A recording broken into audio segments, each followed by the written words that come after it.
Okay. Okay. So we're basically gonna just say, welcome to the, I gotta look at the camera. I can't look at you. I gotta look at the camera.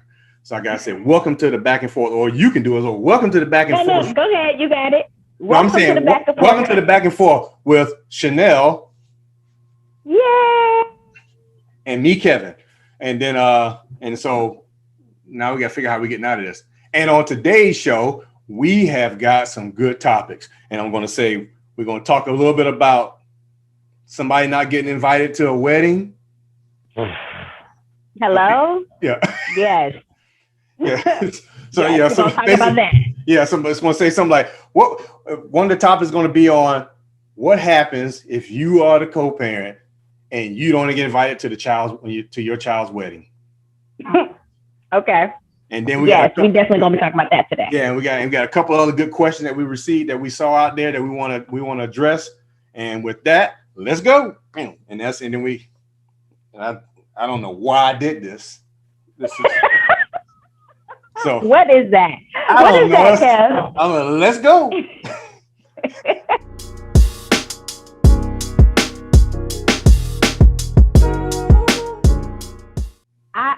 I saw this question, and I just kind of want to know what you think.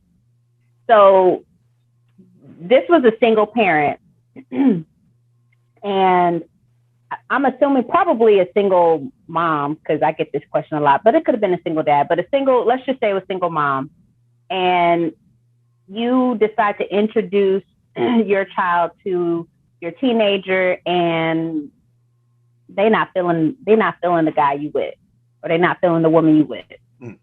What do you do? What you think, Kev? I already got my answer in my head, but I want to hear what you got to say about that. First of all, look at the camera. Look at you. Look at the camera. Who are you? Because I'm quite sure. I'm like, so we got some new viewers probably saying, who are these people? They just started the show and they ain't even told me who they are. Wait. They just starting the show and then they're asking questions. Okay. Who are these people? Who are you? Why are you gonna do me like that, though? I'm just saying, because we just talked about this. Why are you gonna do me like that? Just talking about this, like she jumped right in there. They know who I am. You didn't know? Oh. They know I'm the lady. Oh, you got it like that. They know I'm the lady. You got it like that. I'm gonna look at you on the camera. Oh, you got it like that. So everybody know you, huh? Go ahead. Tell the people a little bit about yourself, and then we'll get back and I'll tell them about myself, and then we'll ask your question again. Go ahead. After I just got completely embarrassed. Yeah. Sheesh. I'm not gonna let it phase me, though. I'm not gonna let it phase me. But my name is Chanel Renee, and I am a life coach. I am a speaker. I am an inspirational or spiritual advisor, and I help men and women. Actually, I used to just help women, but I actually help men and women, kind of get their lives back on track and build strong relationships with each other, with their children, with their families. And I absolutely love what I do. And I'm here today to talk about how we can just be better parents and better individuals, moms and dads, for our children, and to make sure that as they grow up and go into a generation, that they don't have to carry a lot of unnecessary baggage and trauma into their lives and into their adulthood, because they're already going to have stuff they're going to deal with anyway. So let's make sure that we are not contributing to the extra baggage and trauma as they grow up. So that's why I'm here, and that's who I am. Oh, okay. So, Kaz, who are you? Who are you, sir? I'm gonna look at the camera here. Who are you? So,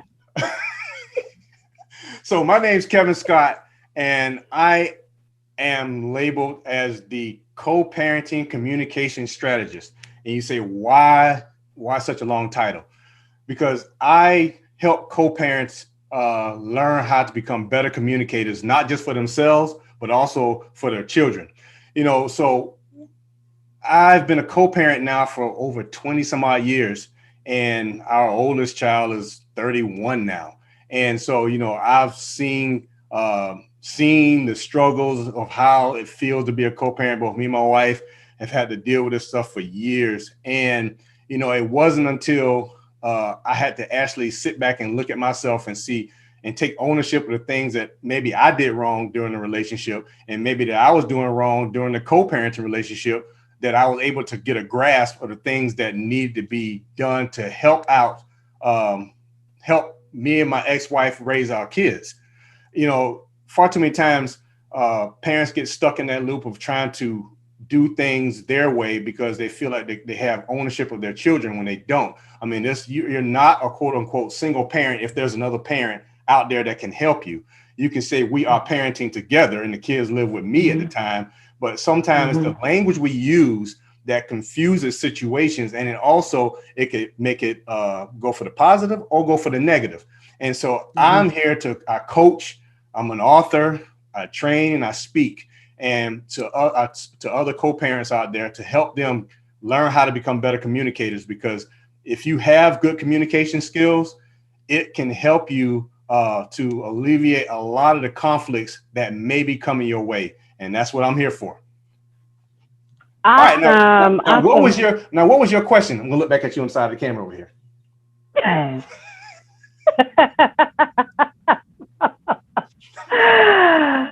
Oh, just saying. So help us today, Lord. You had a good question. I don't remember the question was now, but let's go back into that question. Go back into it. Let's go back into that question. That was a good question. So actually, Kev, you mentioned something that you said you have been co-parenting for over 20 years, and I think that's amazing. That's amazing. That's a whole lot of experience, and a lot of things change and transition, and things just kind of fluctuate so much during 20 years. Mm-hmm. So you will really, I think I want to definitely hear your feedback on this question that came through, because this single parent said, okay, I'm a single parent. I have a boyfriend or girlfriend, not sure. And I introduced them to my child that's a teenager, but my child doesn't like them. What do I do? Oh, that's a great question. So yeah, it is. We are always, as we've heard situations where, parents just bring the next person that they're seeing right in from one relationship right into the next. And you got to think about how that will affect your children. And I want to use this as an example. You ever heard when you get a pet, if you already have a pet in the house, you want to make sure you introduce that other pet to the other animal. Let's say if you got two dogs and you got one dog that's very territorial, you bring another new puppy into the house, and there could be one dog could be marking the house, peeing all over the place. The other dog is trying to get dominion over the other dog, and you may have some fights going on until these dogs figure out that, okay, we got to live together. So now I want you to look at it from the aspect of a co-parent. You parent, you bring your boyfriend or your girlfriend and you introduce them to your child, and then the child says, I don't like this person. That's a touchy subject, because you as a parent, you have to be able to live also. And you also want to be able to have harmony in your household, because if you met somebody and you really like this person, you want your child obviously to like this person. It always doesn't work out that way. But at the end of the day, what are we trying to do? Is it about our children or is it about us? Your sanity, your self-care, your mental ability, your emotional and your physical are also important. We live for our kids, but we also have to take care of ourselves. And do you want to be that person? I've seen it before with somebody's, their children, they got divorced when their children were younger, and their children are 18, 19 years old now. And they have not really met anybody because they want to make sure that their children are in a happy space. While in the meantime, on the inside, the parent is just suffering because they haven't met anybody. And so they hold it inside and they don't meet anybody for the sake of their kids. I don't think that's too much of that's really a healthy relationship, because we have to have that conversation with our children to let them know that, mommy or daddy, we also have to want to be happy too. And so we have to find a way to explain that. What you think? Absolutely. I've been co-parenting for about 8 going on 9 years. And I remember that I was kind of that mom, like I'm definitely not introducing someone to my son, but it was kind of the struggle because my time when he was younger, he spent majority of his time with me, and so he was with his dad on the weekend. So by the time the weekend came, I'm, either trying to finish up stuff that needed to happen during the week that I didn't get to, and he was much younger then, so I had a lot more responsibility. And so if I did go on a date, it would just be a date. Like it wasn't no building of a relationship or anything like that. So I remember my son was probably around 8 or 9. And, he was like, by the time his dad is already in a relationship, he's, kind of, that's a whole different topic of how we introduced, we were all introduced and, kind of was on that whole dynamic. But he said something to me because, we communicated quite a bit, and he mentioned something to me about, do I have a boyfriend, and do I see other people and stuff like that. So he was kind of like, okay, my dad is with somebody. My mom and dad were married. You could see the wheels just turning, him trying to really figure out this whole thing, but I never see my mom with anybody. So is she lonely? Is what's going on? What can I do? Which is, that's obviously not his place to figure that out, but he wanted his mom to see his mom happy. And so it wasn't that I was unhappy. I think he thought that, well, when I'm not home, she's alone, and I don't want her to be alone, and I don't want him, obviously, I didn't want him to feel the stress of him thinking that I was alone or, I'm lonely when he's not home. So it was just a lot of breaking down as far as in the conversation with him, like, Mommy's very happy. I'm very happy. I just want to make sure that everything is good with you. And if I do meet somebody, that's between me and that person. Like, unless I'm ready for them to meet you, you don't have to worry about any of that. You don't have to worry about any of, anything about what I'm doing or what I have going on. And I'm only going to introduce you to someone, when I feel it's appropriate or if I feel like it's something that's, necessary for me to do at that point. All right. So let me look back at the camera. So you say that, but how many, this person who asked that question asked it for a reason. So how many people, we don't know the number. We're not scholars like that. Mm-hmm. But how many, just give a gut feel for how many parents do you think will either, one, hide a relationship so because they want to be happy, but they don't want to have to run the risk of their child not liking the person, or two, will not go through and follow through and meet anybody for the sake of their children. And at the end, they put on that false face like they're smiling and they're happy when all inside they've missed out on opportunities to possibly meet somebody. Lord may put somebody in their path, but they said, for the sake of my child, I'm not going to see that person because I want my child to not have to worry about seeing me with someone else. And, and so they sacrifice themselves for their children. Mm-hmm. So what do you think about that? Yeah, I think the perspective still needs to be that you want to model a healthy relationship in front of your children, right? That's sometimes why we don't stay with their dad or their mom, because we weren't modeling a healthy relationship in front of our children. So if that is the perspective, hopefully you do get in a relationship where you feel like this is a healthy enough relationship where I can bring my children into this. But if you don't even think that there's a such thing as a healthy relationship, then that's a whole different topic, because you're not even going to run the risk of having a relationship because you feel like it's going to end up toxic and I don't want my child to be a part of that. But if you feel like that there's hope about a healthy relationship, you would want to introduce a healthy relationship so your children can see, you know what, maybe that the situation or the relationship didn't work out with your mom or your dad, but this is what a healthy relationship looks like.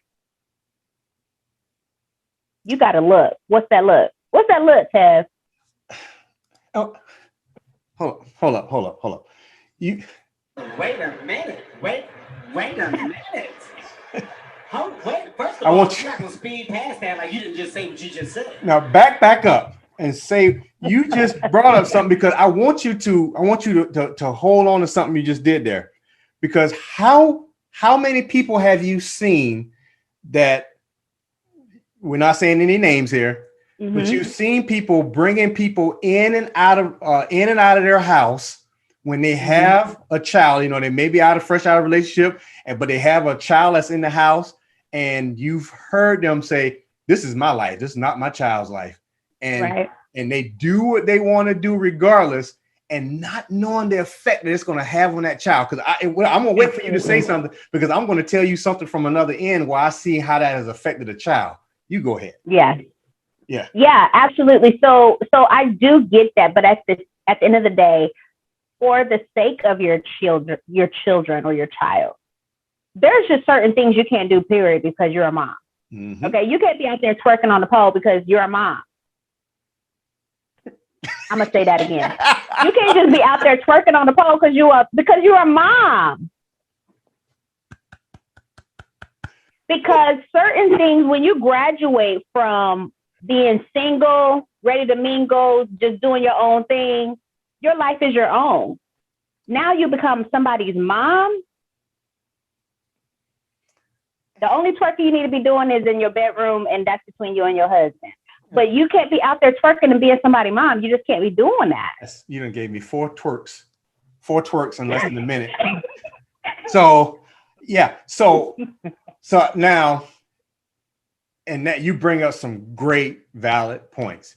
And I can tell you from another perspective, from a child's perspective, you imagine from a child's perspective, if they see the parent bringing people, it's like a revolving door. Somebody's in and out of that house. It could be every weekend. It could be 2 or 3 times a year. Somebody new is in the house, and this child's growing up seeing that. So how the psyche of a child, because they are like sponges, they're emotional sponges. Some children are introverts, some are extroverts. And so some choose to absorb and just hold information inside, and you never know when it's going to blow up, and it's going to they're going to explode and just basically say the first thing that pops on their mind. And you know, we have to be careful as parents. We have to be careful what we are exposing our children to.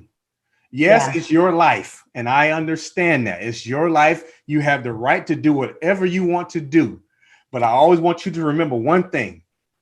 Your child did not ask to be here.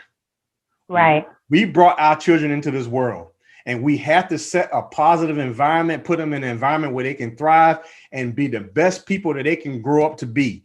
You know, and if they have the opinion that they can do anything they want to do, they can treat people any way they want to treat people. They can have people coming in and out of their house. When they become older and they're in a relationship, you never know how that's going to affect them. So we have to be careful. And, you know, I want to touch on something else like that again, but you brought up something and you said it too. You said something a little while ago, and it's a good segue into the next question, because you said staying in a relationship for the sake of the children. And so I had another question out there, and it was this. It said, should you stay in a relationship where the love is gone for the sake of the children? What say you on that one? Ooh, that's good. That's good right there. That's good right there. Let me tell you something. I've counseled children of toxic relationships. They're wondering, why are my mom and dad still together? Why are my mom and dad still together? I feel like we would have more peace if they just get a divorce already. And even though the child doesn't know the intricate details of what's going on in the relationship, they just hear the yelling, the screaming, the slam doors, wondering where their dad is, the mom talking about the dad to them because she needs a therapist, but she's using her kids as the therapist. They trying to figure out why the furniture all messed up. So hold up. I want you to hold right there and don't move. You said kids are wondering why mom and dad are still together. And so you've counseled children on this. So I, as parents, we think we're hiding something. Right. When all of a sudden, for the most part, our children really know what's going on. Can you speak on that part of it, as far as when, not saying no name, but as far as how much those children are absorbing with the toxic relationship or the hiding that the parents are doing? How does that affect the children? It really breeds a lot of mistrust. Mm-hmm. They don't take their parents serious. They don't trust their parents. You know, they don't feel like their parents carry integrity to a certain extent. These are some character flaws that the children can grow up with if they don't have the proper mentor that sheds some light on character and not having character. Why you should have character, why you shouldn't have character, what character is. Some children don't even know what character is. You know, so the parents, they feel like they're standing together for the sake of the kids, but they're not even using that energy to pour into their children. The energy is being exhausted from fighting each other and trying to one up the other parent or play chess with the other parent or in the relationship. The kids just slip through the cracks. So what happens is the child has to not only get healing just from societal pressures, but they have to get healing from a messed up idea of what relationships are. I have adult clients that come to me and feel like all men are cheaters. Because that's what her mom told her over and over again throughout her entire life. And instead of leaving the father, it's, okay, well, all men cheat, so that's what we have to accept. So this adult woman has grown up to be a woman that feels like all men cheat. So not only does she have to heal from societal pressures of growing up a Black woman in society, but healing from a lie that her mom has told her for years and years and years. So when we are trying to hide these things from our children, we're telling them lies. Okay, I'm just going to be honest. Yeah. We're telling them lies that they got to get healed from, because it's only the truth that is going to set them free. Oh, yeah. Amen. Amen. And that right there speaks volumes. You said two things. One, where the parent will use that child as a sounding board and will come to that child and tell them everything that's going on. That is not a child's place. I don't care if your child is 30 years old and you are 50 or 60 and getting a divorce from the other parent. It is still not the child's place, because, you know, they have people out there that are professional and that can do this. And they're called counselors. You got therapists, you got coaches, you know, and heaven forbid, you can go to a mediator. Aren't you a mediator? Yeah, you mediator. You got mediators out there you can go to if you need to hash out your issues. But sometimes we think that our children are our friends. And I don't mean that in a negative standpoint. Yes, our children, you know, your children, my mom and my dad are my best friend. I understand that. But when it comes to these type of issues, your child is not your friend. You are basically making that child choose a side by bringing them into that information, bringing them into that situation. And that is not a healthy place for a child to be in, because you just made dinners or family gatherings very awkward. Because if I'm the child and my parent is coming to tell me what the other parent is doing, if I'm married, guess who I got to offload to? Either I'm offloading that information to my other sibling, or I'm telling that to my spouse. And so I have to figure out how to get this off me. I don't want that mess on my shoulders. We already got enough burden that we have to carry around as it is. Why do I want yours? You know, as a parent, you know, find the right people to talk to dump that stuff off on, and not your children, even though they may be older, and especially if they're younger, they definitely don't need to hear this stuff, because you are basically, their shoulders can't carry it. Yes, you're shading your children towards the other parent. And like you said, that the young lady who grew up thinking that all men are cheaters. Why is she that way? It's probably because of what was fed into her. And, you know, I, for example, lived through this.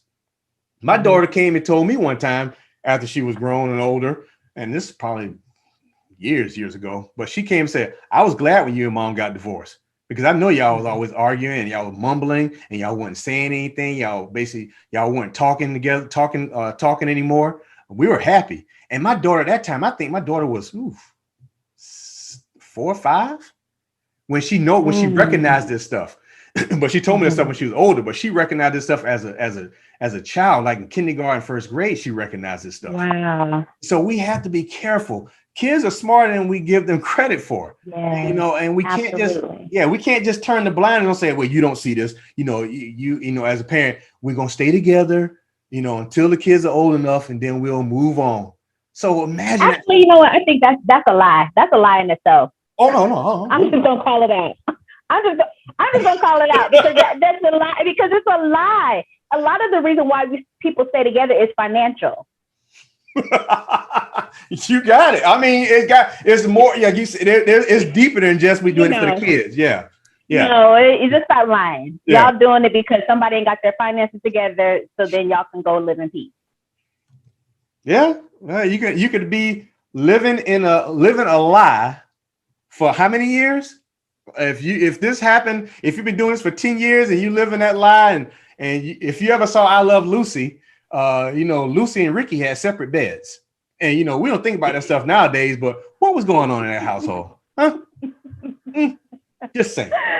Just saying. I'm just saying, if you gotta sleep in separate beds or separate rooms, are you truly happy? Or you just getting along to get along until it's time for you to get out and get on about your business? And it's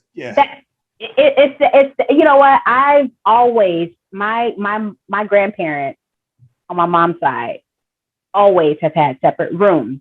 Mm-hmm. As long as I can remember. You know what? I'm so transparent. It's crazy, and that's why I was about to say the same thing. I just am, because it's the truth. That's why I said that whole staying together for the kids, that's a lie. But my grandparents stayed together for the kids. But my grandmother was a homemaker. She's never worked in her life. And he was in the military, so they traveled a lot, and you know, he ended up retiring. But they've always, as long as I can remember, they've always had separate rooms. And as long as my mom can remember, I believe they've always had separate rooms. So that's why the dynamics of the house were the way they were, because my grandma had her own room. And my grandpa had his own room. Do you think that was something that happened that day and age? I can recall my great grandparents having separate rooms. Mm-hmm. I don't know. I think people get tired of, I don't know, but I know the reason why my grandparents did. But my grandmother was a homemaker, so he didn't want to lose the woman that's raising his children, the woman that's making sure, taking care of the house. She, you know, like I said, we never had a microwave. Everything was from scratch. Everything was hot and ready. So he didn't want to lose that. So was it? And so she didn't. Yeah. She didn't want to lose. No. He was providing. Was it love or was it toleration? I think it was definitely toleration, but I think it was a commitment to say, you know what, we're both getting something out of this deal. We're both getting something out of this contract. And so we're going to contract to stay in this house. You know, this money is coming in. Like I said, my grandma never worked in her life, but when she died, thousands and thousands of dollars just was around. So she was good with the money, her money that she got from him. You know, she budgeted, you know, for the groceries, she budgeted, she took care of her house. And she budgeted enough to where she saved thousands and thousands and thousands and thousands. I mean, tens of thousands of dollars. Yeah. Had the best clothes. And the contract was, you know, he got his hot meal. She took care of him until he died, you know, but they honored a contract. What I'm saying, people saying they staying together for the sake of the kids, but you fighting and fussing and all this stuff in front of the kids as if it's love. And so you bring up the dynamic between your grandparents and you bring it up between the dynamic that's going on now in this day and age.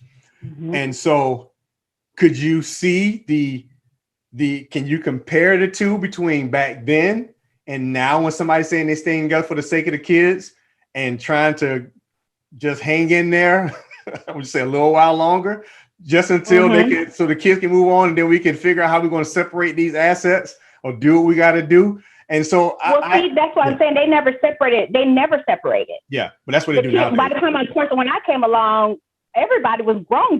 Yes. You know, so like I said, as long as I can remember, that's how it's always been. Yeah. So, you know, it wasn't the separation of assets. It wasn't even for the sake of the kids at that point, because the kids were still grown and they were still together. So it was the contract of you over here, you over here. You make sure we got the roof, lights on, all this other stuff. You make sure that this house is clean and dishes, you know, clean, and food is done. All that stuff is done. So they were in a contract. Or could it be this right here? Hey, I ain't going nowhere. You know, hey, we built this house, we built this family together, and I'm gonna stay here. I don't care if I gotta sleep on the bed and outside on the couch on the porch. I ain't going nowhere. This is my family too. You know, hey, we're laughing, but we've heard that, because I know if you, after you've been through a divorce, the next thing you want to do is go through another divorce. But some people say, hey, if I ain't happy, I ain't hanging around, and you don't, you know, you don't want to sacrifice that. At the same time, you know, once you got it, if you got it good, you got somebody who's taking care of the family and taking care of you, but the love may be gone. I don't, you know, I'm hoping that the love's not gone, because after you've been together for that long of a period of time, you hope there's something there that keeps you there. If not, I've seen. I should have asked my mom. I should have asked my grandmother. I really should. I mean, of course, you know, I wasn't thinking this deep back then, but I should have asked her, because, you know, I know that they wasn't, I mean, this is an adult show, so I know that they wasn't sleeping together. That was very obvious, you know. So, I mean, my poor grandma, I mean, she probably hadn't been with nobody in years, you know. So I don't know. I don't know. But I think that sometimes, like you said, people don't want to start over. And, you know, at that point, it really wasn't about the kids. It was about, I'm comfortable. I really don't want for anything materialistically, you know, and I've gotten used to this lifestyle. So at the end of the day, in conclusion, at the end of the day, what do you say to this situation about staying together for the sake of the kids? Chanel? So what I would say to that, you know, and let me know what you think too, Kev, but what I would say to that is, if you're causing a whole ruckus in the house every day, every other day, every week, it's not for the sake of the kids. But if y'all can, you know, y'all can move and groove and do things, you know, I've seen couples that it wasn't, you know, they wasn't greeting each other with a kiss every day, you know, but they maintained and they did their family vacations and their family stuff, and they did all that stuff, and the kids didn't know any different. You know, their parents were at their soccer game. Their parents, you know, showed up to the recitals together. You know, they may not have been making love at night, but they slept in the same room, and they functioned as a family unit. That's one thing. But you just causing all kind of chaos and drama and all kind of craziness. Is it for the kids? Really? Is it? Well, I mean, those are great, valid points. And I just want to add to this right here. We never know somebody's situation because we're not walking in their shoes. And so the reason I say is because I know in different cultures, they have different dynamics. And some cultures, there are no divorces. And they stay together through thick and thin. And they just stay together, and they grow old together, and they move on. I'm not saying, when I say move on, I mean they pass away. But transition. So yeah, when you said move on, I'm like, where they going? The transition. So you know, having an understanding of what somebody's going through and knowing that the situation they're in, that person may feel trapped. Because you've seen it. You've seen the cultures where they have arranged marriages. And so they are in a marriage where they have to learn to get along with the other person and hopefully end up loving each other. But imagine if they don't, and they got years and years with each other, and they have kids, and then they just don't like each other anymore, and they're stuck. And so, but here we have that option. You know, if someone were to give you the option to stay with your ex and until your son turned 18, would you take it? And the odds are, most likely, if you look at the statistics nowadays in America, over 50% of marriages end in divorce. So the odds are not good. You're not going to hang around someplace where you don't feel loved, or if there's no love being given back and you don't love the other person. You just choose to move on, especially if you put everything into it that you can and you have tried and it's time to move on. You know, it's time. There's time when it's time to go ahead and pack your bags. It's time to move on. And I'm not saying just give up and quit. No, I'm saying fight for your marriage, fight for fight for the family. But if it's not working out, then it's time to move on, especially if it's not a healthy environment that you're in. You need to move on. And for your sake, for your sanity, because self-care is a beast and you have to be able to take care of yourself. And so don't hang around a situation where it's not healthy and it's not hurting you. Now, me and Chanel are not, cannot be blamed for this. We want to make sure we put a statement on this thing because I am not your counselor or therapist or anything. And I'm not telling you what to do. If you need to seek advice for somebody, find yourself a coach, a therapist to talk to help you out with these situations. But living through what I lived through, if the love is gone, it's time to move on. So look at that. Look how you coined that. I like that whole poetry right there. I can trademark that. I'm gonna try copyright. Anybody else use that? I can sue. I can sue. But you know what? I like what you said, because here's the thing that I have encountered a lot in our culture is that people say, I've done everything I could, or it just is just not working. Yeah. Okay. Or I just, they're not treating me like I want to be treated, so I'm out. Okay. My question too is, really, have you done everything you could? Because so many times people come to me, by the time it's like, at the end, they want to change the other person. Ooh. I will hit the sound effects. I can't move my fingers fast enough. You've already said it. So I'll do that. They want to change the other person. And that's where we make the first mistake. Because you're putting so much energy into changing the other person instead of you adjusting yourself. That's right. We've got to make sure that we remember there's a song by K. Michelle. I know it. She said, okay. No, I know. It, Kev. Hit it, Kev. Go ahead. You start it.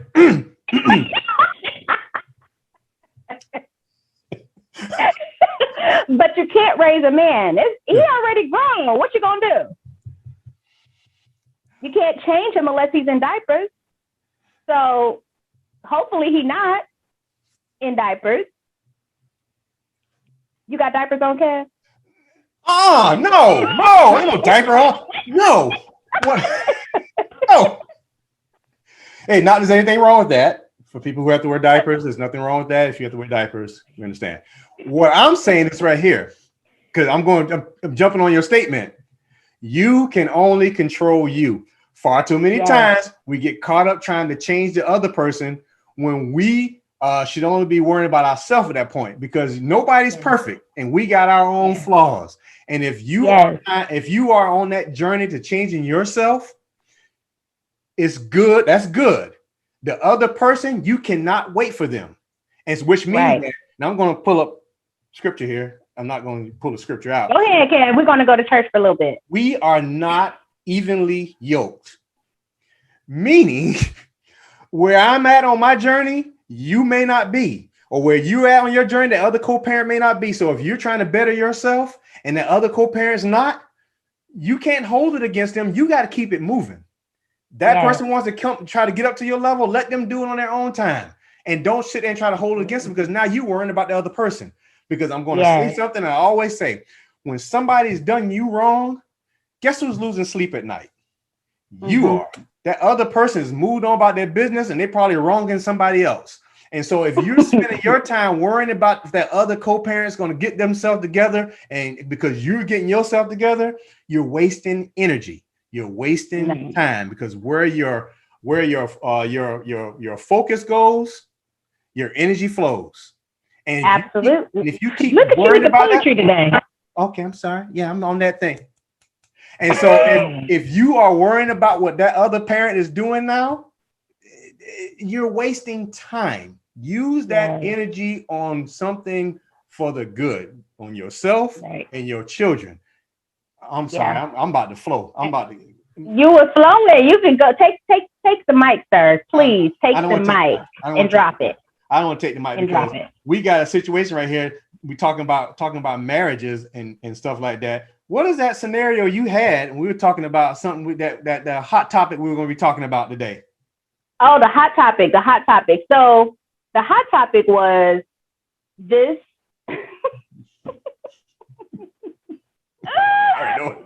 I already know what it is, but wait till she tell you what it's going to be. Watch this. She said her son is getting married and they haven't received an invite. What do I do? So I'm like, I'm that mom. Like, I'm not trying to control things, but I need to know what time I need to be there, And if I didn't get no invite, it's just like, wait a minute now. I think I would already have gone. No, I think I would have already known if I wasn't getting an invite, because I would have been keeping up with the details. Like, I'm trying to be best friends with your fiance. I'm trying to be best friends with her, because I can't make you choose who you're going to be with. So whoever you do choose, I'm going to be best friends with her, because guess what? I'm going to get all the tea.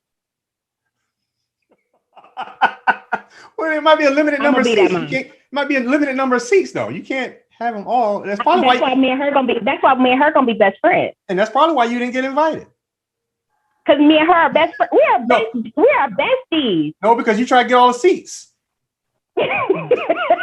See, and now you didn't get invited, and you wondering why. So you're saying that she won't want to be besties with me, Kev? Not with attitude. That stink.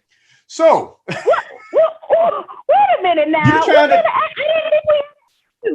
I want to be besties with your fiance. You're trying to do a transaction deal here. You're trying to be besties so you can get all the seats. That's not, are you being truly authentic and being yourself, or is that you really being yourself because you want all these seats? And now, what about the other seats? All the seats. I just want one seat.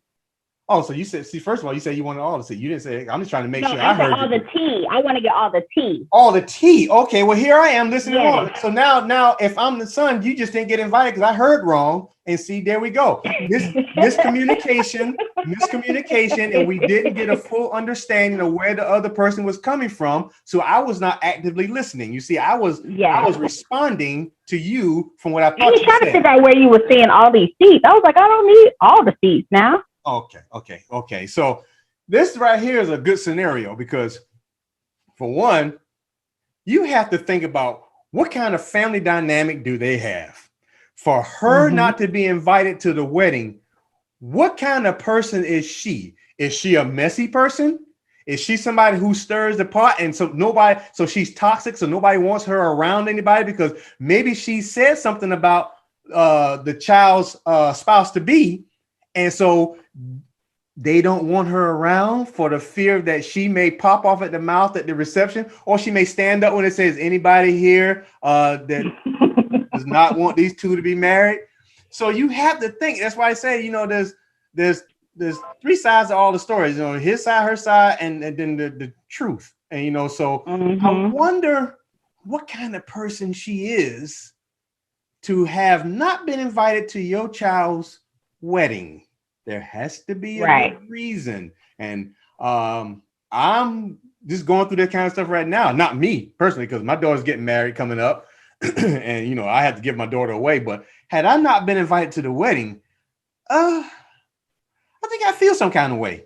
Because, and if I was the problem, I'm still going to feel some kind of way because I feel entitled that it's my right. See, you talking about my attitude. You talking about my attitude. But I'm like, I feel kind of a little entitled too. Well, maybe the wedding was like cross country and she couldn't get there. Really? I'm about to give you some facts, okay? Oh, no. Why are you calling receipts? I'm calling all the receipts. Okay. She says that we just learned he is engaged to get married this summer to a woman who has made our family feel less than because she knows we are not wealthy and she comes from money. I realized that my children nor I received an invitation. So the whole family didn't receive an invitation. When I mentioned it to my son, he said he reminded his fiance, then silence. Do I ask him again or do we just show up? Are we really not invited?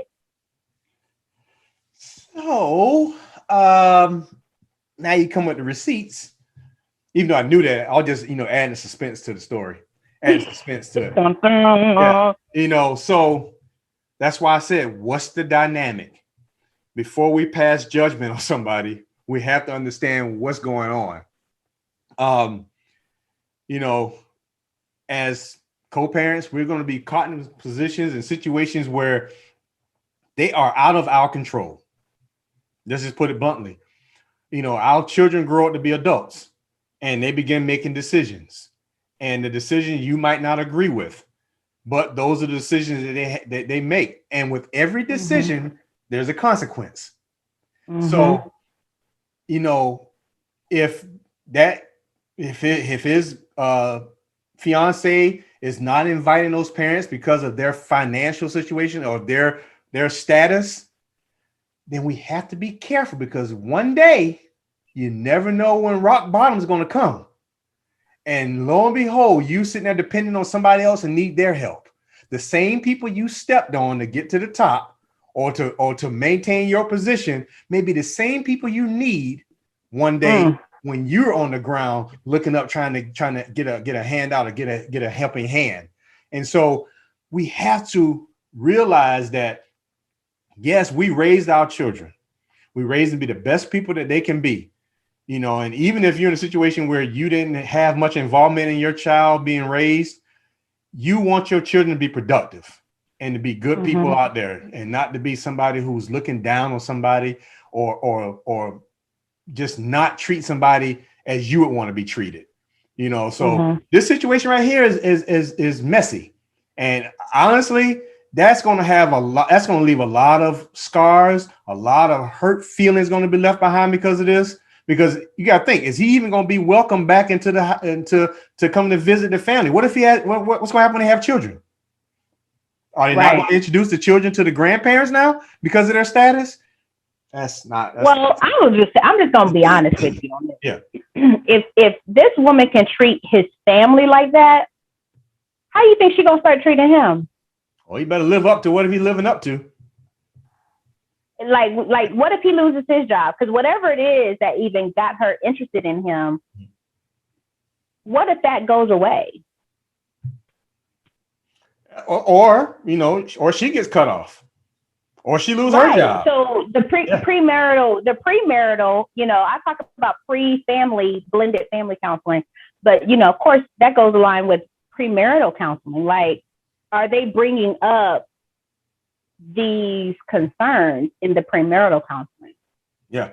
And we have a lot of people out there who maybe just to keep the peace, they don't want the conflict, so they'll do what they can to just basically make sure things don't get brought up or don't get said. So if his mother had to reach out to him and warn about an invitation, he already knows it. He's living that right now.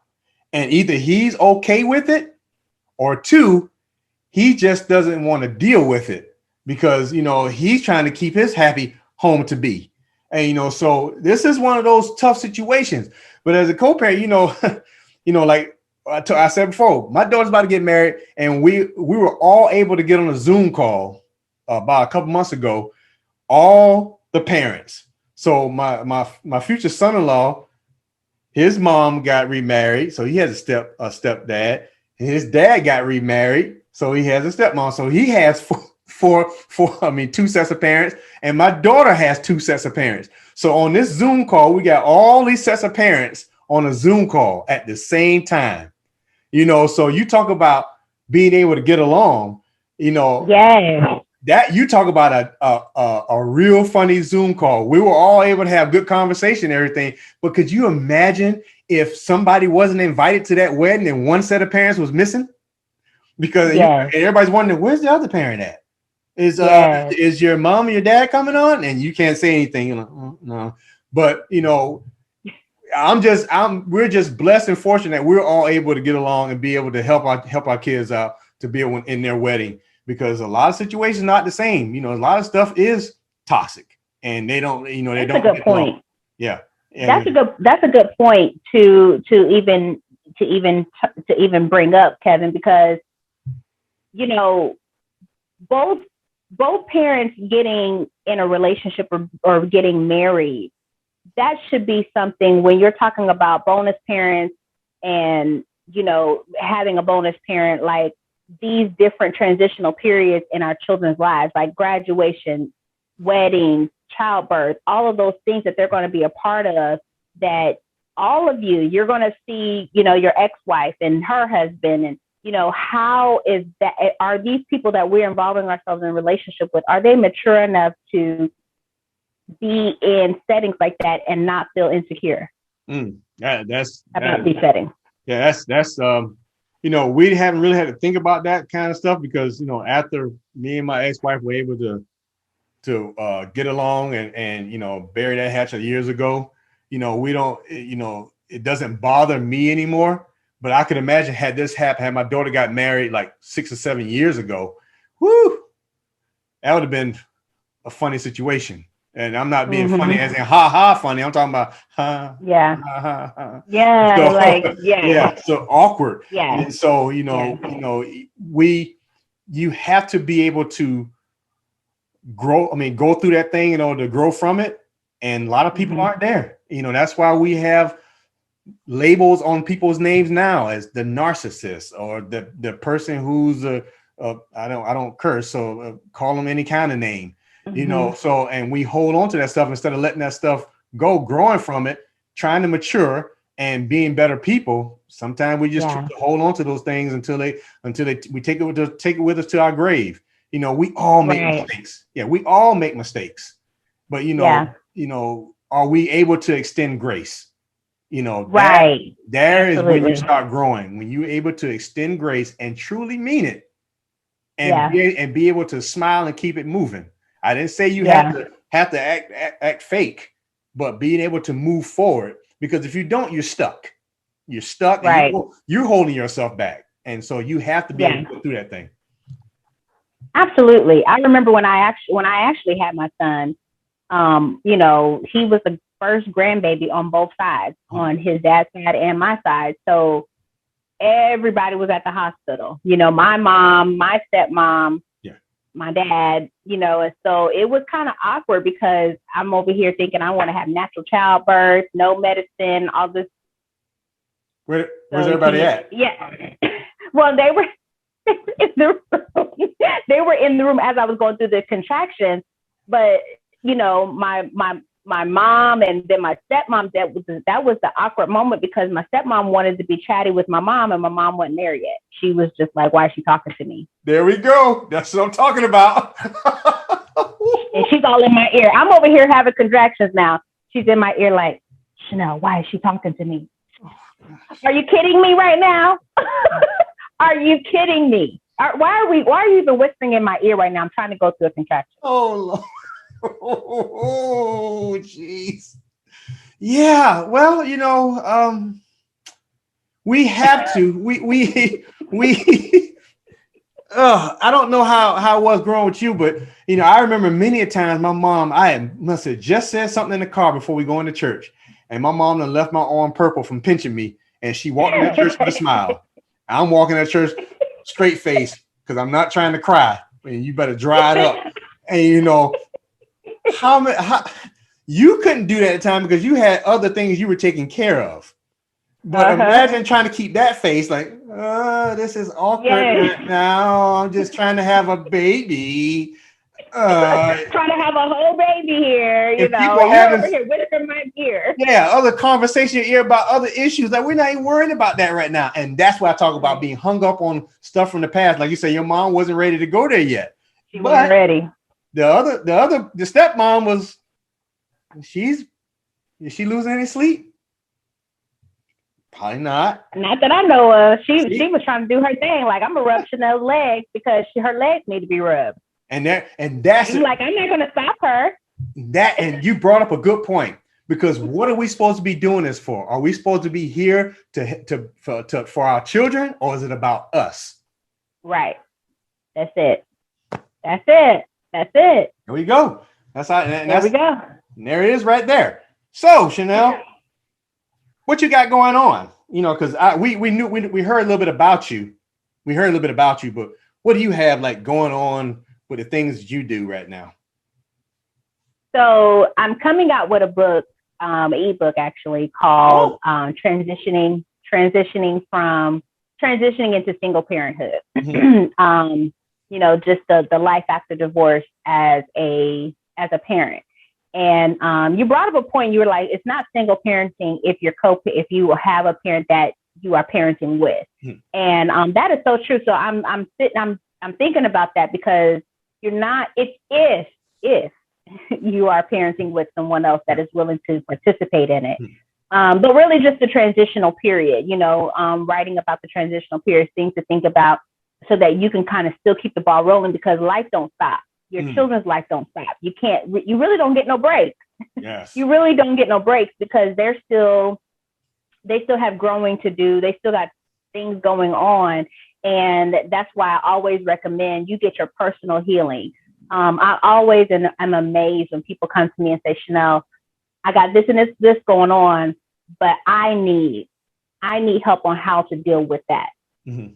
I'm like, bing, you're like the perfect client, because so many times people are like, well, he don't do this and he don't do that, but he's not here. Yes.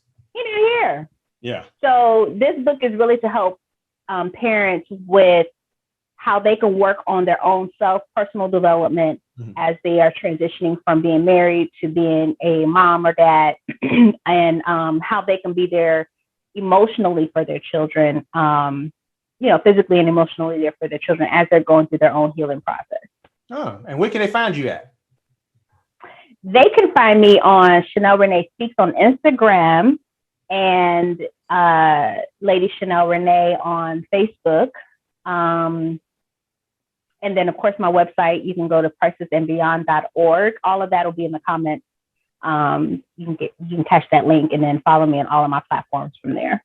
Oh, okay. How about you, Kev? What you got going on? Well, I was going to ask myself that. Hey, Kevin, where can they find you at? So, and you didn't ask me what I got going on. I said, what you got going on, Kev? Yeah, what I got going on? You already had it in your mind that I wasn't gonna ask. You weren't gonna ask me that. You weren't gonna ask me that. Yeah, it's about you. It's about you. It wasn't about me. It's about you. Wasn't about me. It's so wrong of you to even think that I would do you like that. So you could well, I'm gonna go back. So I have a book out called The 32K Format, The Co-Parents Guide to Becoming a Better Person and a Better Parent. That's on sale out there on Amazon. It's on Barnes & Noble, any online source you can go to. You can find my book out there. I put it down in the link below somewhere. And also, I'm out here. I'm coaching co-parents out here in communication skills. You can find me on Instagram on Kevin_L_Scott. You can find me on Facebook. I have a Facebook group out there called Team BYW. You go out there and find me there. Also on my website, which is teambyw.com, teambyw.com. So if you want to reach me out there, I have all the different platforms. We'll put it in the comments below. But one thing I forgot to do, Chanel, while we were talking, I forgot to tell people to hit that like button and subscribe and hit that bell and hit that bell so you'll be notified whenever we put a new thing out. I don't know what I'm doing on this for, but when we so hit that like and subscribe, and I'll go back and probably post it throughout the video. I'll put the little dings and the little subscribe thing out there, so I don't make sure you all don't forget to do that.